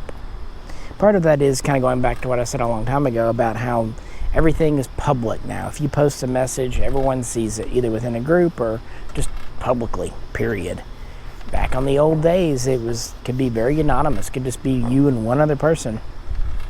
Hell, there were those times of putting on online journals up, and you could do that anonymously if you wanted. People could hear your thoughts and not know. I could meet people around the world with no real expectation other than just sharing life. That's gone now. And that's sad. That's something that the Gen Zers, who honestly I like the Gen Zers I've met in my family and without.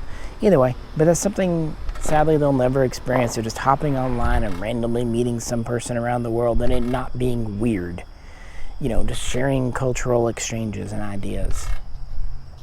And it wasn't weird to us back then because it was just so cool. We were all so enamored. We're online. We're talking with someone halfway around the world. That cool factor alone on both sides kind of smoothed over any nervousness or weirdness. And that's something that can never be got back because it's no longer new and exciting. It's literally 30-year-old technology.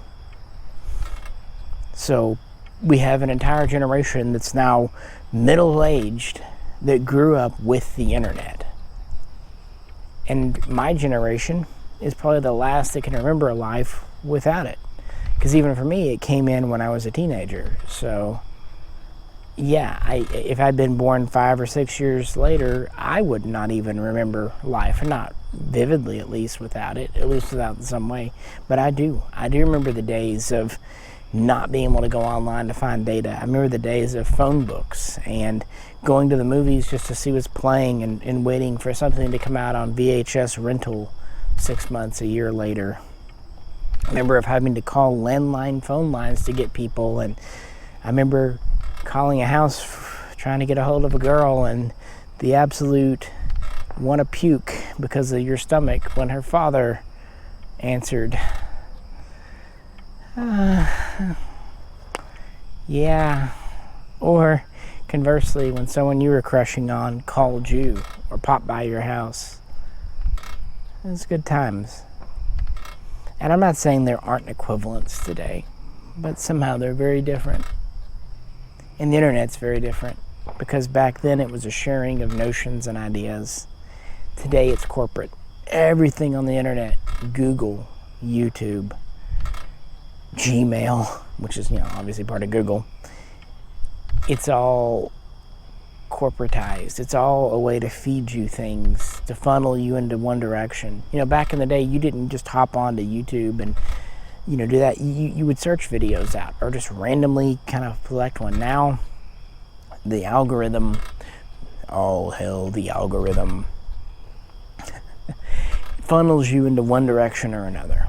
And that's where you get stuck. The more you watch a video type, the more you go down that rabbit hole because it's what it keeps feeding you. You don't even know the other types exist. Which is why the algorithm probably hates me because with my weird topics and shifts and things, I will actively fight with the algorithm. It's like, you want to watch this? And no, not interested. I keep clicking the not interested. Because, yesterday I might have been interested in NECA figures. Today, I might be interested in the history of the U-boat submarines. Which, true story, that's exactly what's happening. And then it switches from there to there. And, I jump around. Of course, tomorrow I might look at guns again because I have a new gun coming. FALs, it happens. Yay, I finally bought an FAL in like 10 years. But anyway, I jump around. And after that, I'll probably be cat videos because I love cats. And then after that, maybe guide dog videos because I miss my guide dog. I jump around a lot, and that drives the algorithm crazy. I would encourage you to do the same, to not just take what it feeds you and never search for yourself. Fight back, because here's the truth. The internet is kind of what we've made it. Well, stayed out late enough to catch it after the clouds parted.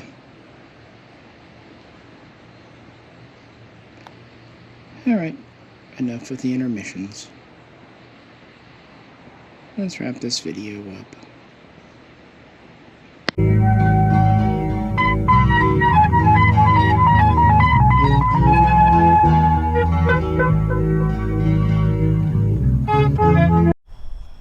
Like anything man-made, the internet is what we make it, what we shape it to be. Now I can say, yeah, corporations, YouTube, Google, sorry guys, hiccup. They certainly have found a way to monetize it, make money. Of course they did. Humans do that throughout history. Anything gets monetized. That's nothing new. But I think secretly deep down people like it. At least they put up with it. Because the algorithm, as much as YouTube creators rail against it, a lot of YouTube viewers appreciate it, whether they know it or not, whether they may not know. Because a lot of stuff is self-reinforcing. people like the Facebook rants and the YouTube kind of rabbit holes that go down things. Some of it's quite healthy and fun. Some of it, I don't know, is an endorphin rush to get angry. On both sides, absolutely on both sides. As I said at the very beginning of the video, it's getting to the point now where they've made everything controversial, because that means you can sell 2 videos. I wouldn't be shocked if some of these controversial topics actually are made by the same people. Okay, let's do one pro this and one anti this video. Double the views. And we get basically 100% coverage of the audience. Maybe 60% on one side, 40 on the other. You see what I mean? I have to really wonder how many people that purport to care about some of these issues, and I use issues with air quotes, really care, and how many it's just it's a living. And I don't blame them. Hey, talk radio hosts have been around for a very long time. Shock jocks, as they used to be called, and hey, they made a career out of it. But I would say step back and kind of realize what we have today. And I'm not going to use even the word toxicity, but it is sad to see people using the internet to fight, to bicker, to insult, because it's a wondrous thing. It really is. Coming from someone who remembers time before it, and coming from someone who's disabled, who it's been an immensely useful tool for. I know that the average person finds the internet very useful. But I can almost promise you, anyone with a major disability, even a minor one, the internet really helps. It helped me to socialize. It also helped me to do things as basic as writing papers and doing research with that I could not have easily done in a library myself. It has been an immensely useful tool. And I try, and I hope I still do, use it to this day for that. Again, researching videos, doing a video, for example. People ask me to do a history of the SKS video again. I can do that. Even if I think I have all the notes, I'm going to check around to see if there's new evidence that's come to light, because going back to that, I always want to be a student. I love finding little factoids. It's kind of a shame that Google seems like it's become more restrictive. Have you noticed that? Google, more ads, more funneling to the same old websites. It does feel like there used to be more Google websites, when you used to Google something. Or even back before Google was the main thing, back when Yahoo was a search crawler. Back when there were choices. Again, it's a topic for another video. I don't so much use the internet to keep up with friends, although I do with email. But I do use it for work. And that's where the internet has really changed. It was a novelty, a luxury in the 90s. It was a useful tool, but not a required one in the 2000s. But in the 2010s and 2020s, it's required for work, for school. It's a thing. We're going to have to live with it. And it's a thing overall I'm glad we have. It has opened up so much and really improved things a lot. People like to get nostalgic about the pre-internet era. I do too. Very much so. But if I'm being 100% honest, overall, I feel like the internet is a net gain. See what I did there? And I feel like YouTube is a net gain. Algorithm or not. The algorithm sucks, but guess what? You can still go manually search and manually pick out videos. If I haven't heard from a content creator in a while on the algorithm, I'll just go search them out and be like, oh yeah, they put out 400 new videos, but the algorithm's being a dick. The nice thing is once you start watching their videos, it usually picks up on that and starts putting them back in your recommended lists. As I said earlier too, I like clicking the not interested button on sections that I'm not, which somewhat trains it to quit shoving it in your face, although what really bugs me about YouTube more than that is the content creators that it promotes itself. This used to be a platform for independent creators, but once it started to become monetized 10 years ago, it became more and more corporate. At first it was kind of small scale corporatism, YouTubers banding together, becoming famous. But now you see very slick, very polished videos from big corporations. You want to be able to tell those apart from actual enthusiasts. When they talk about the information, listen to how they talk about it. Maybe the names they call it. They'll misspeak names that any fan of that subject would never say wrong. Like metaphorically saying John Browning's name wrong. I mean, that'd be hard to do, but you know what I mean, in guns. I'm not dogging on the people doing the narrating, because it's still better than the robot voices. Trust me, I listen to enough robot voice with my text-to-speech. I don't want to hop on YouTube and do it too. Those are just meh. Give me a person. That's what it's supposed to be about. But I do hate how YouTube corporate really pushes the big corporate videos, because they tend to be all flash and very, very, very little actual substance. And what substance is there is usually regurgitated and even stolen from smaller independent channels. I see very little fresh research or new fresh ideas from such channels. That to me is the danger, because then it takes YouTube from its roots to basically just another version of cable TV. And of course, that's another topic we can always get into, is how this whole thing is finally kind of combined to slowly but surely choke out cable satellite TV. In fact, very, very few people I know today have that, and they tend to be, I would say boomers, but actually a lot of boomers I know have kind of given up TV. They tend to be like early generation Xers, like people in their 50s or 60s. People that I know that are in their 70s now, a lot of them have given up internet, the TV too. It goes to show you age. I've known a lot of people that are older that get online and become very cool to talk to. And then all of a sudden, a lot of people that get online and they just want to argue and bicker, and you just pick a fight. And to that I say, grow up, kid. Yeah, you might be older than me biologically, but it's very clear internet years you're younger, because I know this because you're doing what I did 20 years ago. I've been through that argument phase, that trolling phase, that I'm right, everyone else is wrong phase, that cocksure phase. Been there, done that. It's boring. You know why it's boring? It's hard to do that and be a student.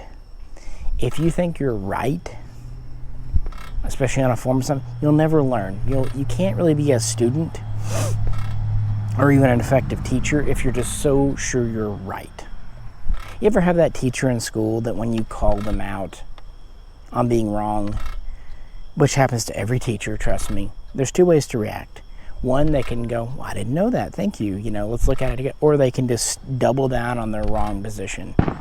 And that's what some on the internet do. Now others, to their immense credit, will certainly admit when they're wrong, because guess what? We all are. We're all wrong. And the more we put out there, the more we risk, the more we put our opinions and thoughts out there, the more we're going to get caught out as being wrong.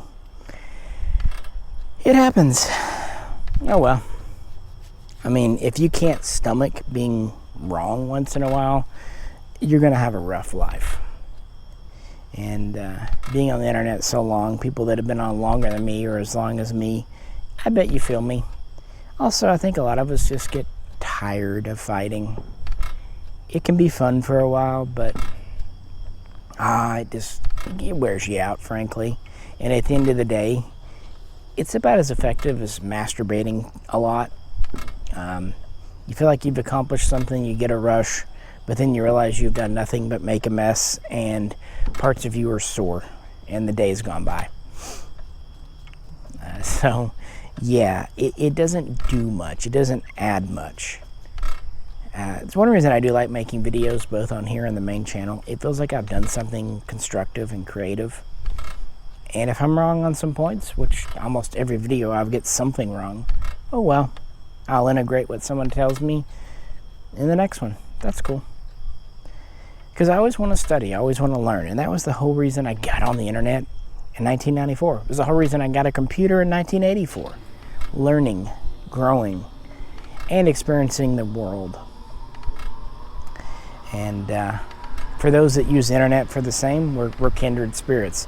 But if you just log on to argue and bicker, and you just stay in your own little bubble and never risk, I don't know what to say. I don't hate you, not at all. I hope for your sake and the world's, you eventually get out of your safe space, little snowflake, and risk being wrong. Risk being around people that are different than you. Just risking. Because that's what the internet's about, that edge. Yeah, it's no longer the Wild West. And I do like civility on here. But, you know, I can be wistful for the old days. And I can also grow and learn. Internet's really great for that. It really is. I wonder what's next.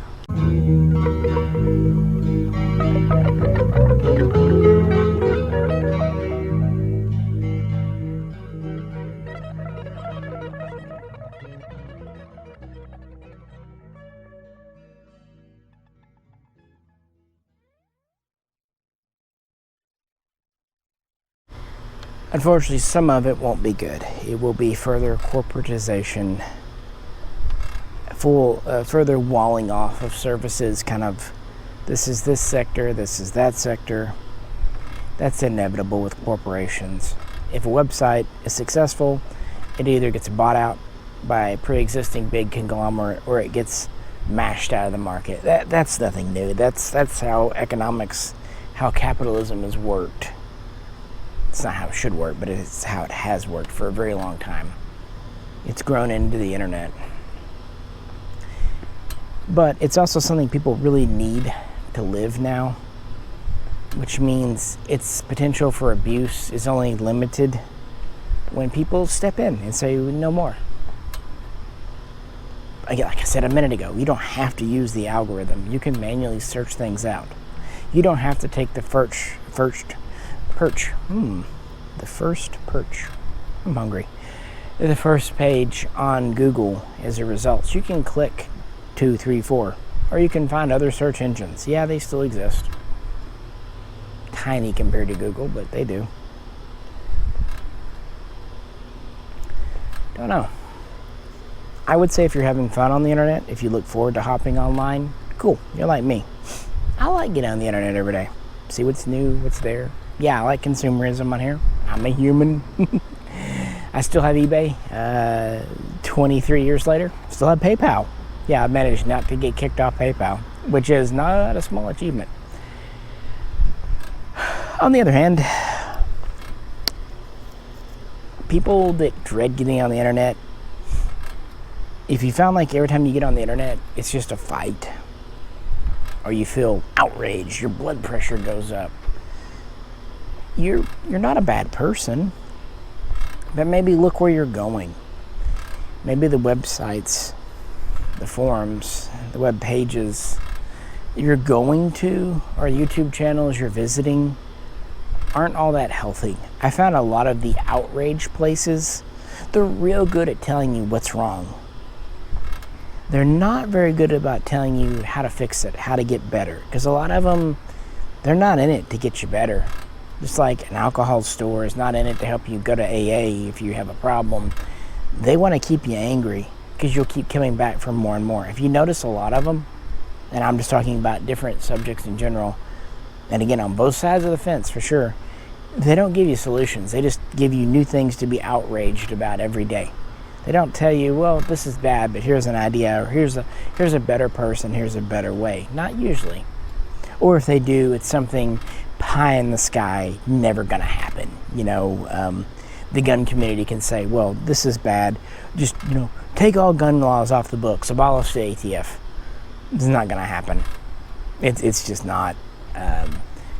It's not a solution, but keeping people hooked, keeping people on those endorphins of anger. A lot of places do it now. Good God, a lot of the left websites about Trump this, Trump that. Oh my God. I think most of you know my opinions on the dude, but Jesus, let it go. I'm surprised they don't give reports every day on his bowel movements. Trump today let a 2-kilogram turd and it wouldn't flush because he had too many papers in the toilet. Shut up. I'm tired of hearing about this and that. I really am. Let's move on. We have actual problems in this world. Things that actually matter, not about shit like that. Literally shit like that. And looking at the younger generation, the one that's grown up with the internet literally their whole lives. You know, millennials, that generation, the internet didn't exist when they were little. And even though it existed when they were in school, it wasn't the internet of today. The Generation Z, they're the ones who've grown up with internet like it is today. YouTube, Facebook, Twitter, Twatter. And their reactions are quite interesting to it. And it's interesting how they're kind of taking internet in different directions on their own little areas, own little backwaters of the internet. Even a return to something like Messenger or chat groups, chat rooms, which is kind of heartening to see. So it'll be interesting to see what the next generation does with the internet, because most of the time it is pushed forward and improved by the young. Keep in mind, Generation Z themselves are becoming adults and entering the workplace. Millennials, they're middle-aged now. Me, Generation X, we're middle-aged, verging on getting old. And boomers, bless them. I remember when that term wasn't even derogatory. Boomer, baby boomer, that was just that generation. Oh well. Again, some of the coolest people I know are boomers, but also some of the coolest people I know are millennials or even Gen Z. So, there's good people in every group. Then again, I'm not the one hanging out on weird Facebook groups and weird forums where there's all this shit. I got life to live, guys. I got things to do. I've got a family to be with and people to take care of and friends I care about and want to spend time with.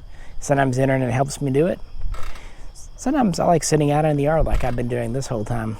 Probably why this video has gone on so long. Unfortunately, the whole moon situation I don't think is working out so great. If you're wondering how I know, I keep asking my wife. But, yeah. Yep. Good times. Really am happy I got with computers and got with internet when I did. It's been a fun ride, and I'll keep hanging on, even though it's become kind of boringly civilized a bit. Miss those old gunslinger days. Shit we used to do would get us arrested now. I mean, we were always perfect angels. What am I talking about? Statute of limitations is a beautiful thing anyway. The faster internet today, the more reliable internet is great, though. I'll give it credit for that. I hope the kids coming up today find something to do with it. I hope they find ways to make it their own. I really do. It's been fun. If you're having fun, yeah, great. If you're not, change what you're doing. Even if you just change it for a week. See how that affects your life. Can't hurt, right? Can't hurt. Now, I used to sit out in the yard with my dad. This is way before internet was a thing. Sitting out on nice summer evenings like this. Then I got a CD player, a Discman, and sat out, listened to music. And then the internet came along, and when I had a laptop that could do internet, I'd sometimes sit out in the yard halfway on the internet. When Wi-Fi came in, halfway listening to music. And now I sat out here talking to a GoPro, a camera which would have been inconceivable 10, 20 years ago, especially for the price point.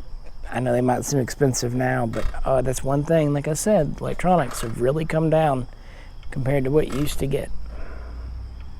Well, back in my day, I guess that does kind of make me a internet boomer. If the first generation's like the greatest generation, internet way, then I would technically be the internet boomer generation.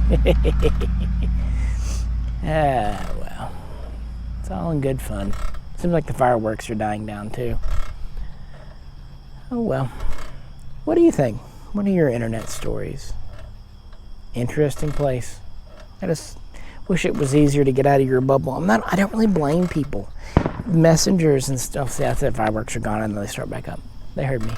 But it's not really people's fault. It's just the devices we have today and the way connectivity works.